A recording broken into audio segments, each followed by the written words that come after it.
saya ingin bertanya satu pertanyaan yang mungkin terkait dengan bidang saya ya ke Dokter Agung nih sebagai spesialis kandungan.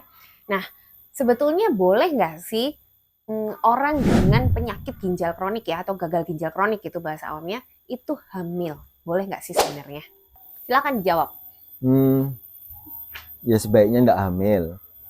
Kan kasihan. Apa Ya, tidak ada memang kasihan. solusinya? Ya, Hmm. sebaiknya memang tidak hamil. Sekali lagi, Kenapa? Kenapa dulu? gagal ginjal itu untuk ibunya aja sudah cukup berat. Iya sih. Eh, Ginjal itu reserve organ yang menurut saya memang nggak bisa dibikin ulang ya.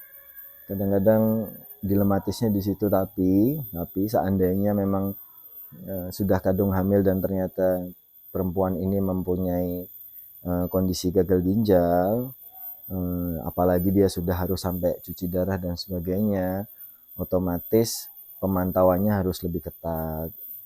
Resikonya sama untuk ibu dan janinnya. Jadi kondisi ibu menurun dengan cepat juga bisa, kondisi janin apalagi, terutama pada saat dilakukan tindakan atau prosedur hemodialisis, terutama terpapar oleh bahan-bahan obat-obatan di sini yang dikonsumsi ibu selama kehamilan. Cuman prinsipnya itu penanganannya adalah monitoring yang lebih ketat. Misalnya kalau hemodialisis biasanya akan dilakukan lebih sering.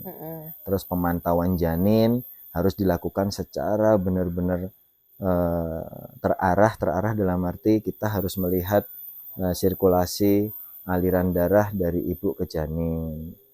Dari ibu ke janin itu otomatis evaluasinya di ari-ari dan di janinnya sendiri begitu. Nah, kadang-kadang nggak bisa nih sampai 9 bulan mentok karena biasanya di atas 32 minggu tuh bebannya luar biasa. Nah, seringnya nanti masalahnya adalah berikutnya lahir prematur yaitu. Iya, iya, iya. Itu tadi kan ngomongin yang hemodialisis ya. Memang kan seperti yang saya jelaskan ya, penyakit ginjal kronik itu kan stadiumnya banyak. Stadium 1 sampai stadium 5, di mana stadium 5 ini yang membutuhkan hemodialisis atau cuci darah. Nah, untuk penyakit ginjal kronik yang masih stadium awal, sebetulnya untuk resiko pada saat dia hamil, apakah sama dengan yang penyakit ginjal kroniknya sudah stadium lanjut? Ya otomatis nggak sama lah. Gagal ginjal yang ringan, sedang, berat, atau mungkin grade 1, 2, 3, 4, 5 ya. Stage 1, 2, 3, 4, 5 itu mungkin tidak sama. Pasti tidak sama.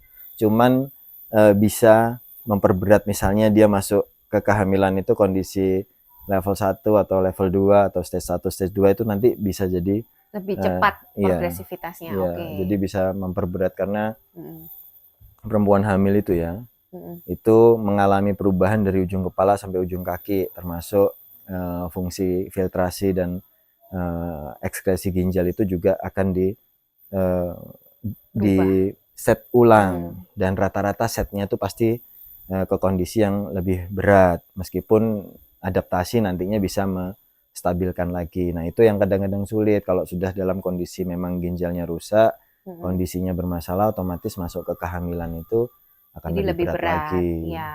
Jadi memang pada penyakit ginjal kronik berapapun stadiumnya ya, itu sebetulnya kalau hamil pastinya bebannya itu akan lebih berat dan bukan mustahil juga penyakit ginjalnya jadi lebih cepat beratnya gitu kan. Ya. Misalnya stadiumnya sebelumnya lebih awal, dengan kehamilan dia bisa progres ke stadium yang lebih tinggi itu lebih cepat gitu.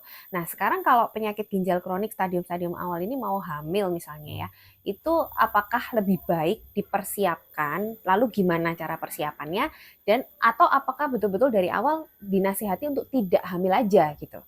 Nah ini nggak enak ya. Ya kita harus ngomong terus terang sama pasien, sama perempuan yang mau hamil bahwa Sama keluarganya kedepannya juga tentunya kan? semuanya bahwa resikonya itu A, B, C, D, E. Ya. Nanti bayinya bisa A, B, C, D, E. Teman-teman Ibunya jangan sendiri lupa. juga kan? Resiko ibunya Iya sendiri. jelas. Oke. Teman-teman jangan pernah lupa bahwa bayi prematur itu masalahnya muncul nggak 1-2 hari, tapi mungkin sampai puluhan tahun ke depan kita bisa Oke. mengetahui, oh nanti jangan-jangan suatu saat ada masalah A, masalah B dan sebagainya. Nah, kalau memang sudah tetap dikasih tahu tetap nggak bisa ya, dengan terpaksa kita menyarankan ya sudah silahkan hamil, tapi dengan pengontrolan yang ketat. Satu masalah yang saya pernah baca di beberapa sumber itu yang sering jadi masalah gagal ginjal atau masalah ginjal pada kehamilan adalah kontrol cairan. Jadi kontrol cairannya susah sekali.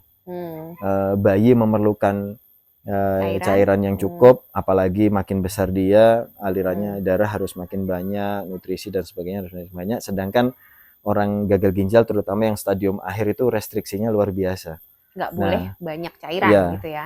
Jadi itu yang saya baca, yang saya baca di beberapa sumber tuh kesulitan utamanya ada di sini. Ya boleh sih silahkan, tapi ya pengawasannya lebih ketat. Gitu aja. Oke, udah jelas ya Nefrofriends. Jadi sebenarnya pada pasien-pasien dengan penyakit ginjal kronik itu idealnya memang tidak boleh hamil. Tapi kalaupun memang mau melakukan kehamilan, lebih baik dipersiapkan dan selama kehamilan itu juga harus dikontrol atau dimonitoring secara ketat. Intinya konsultasikan dulu dengan dokter, jadi bicarakan dengan keluarga dan dokter dengan baik, dengan persiapan yang lebih baik. Semoga kehamilan juga akan berlangsung lebih lancar. Oke, see you next video.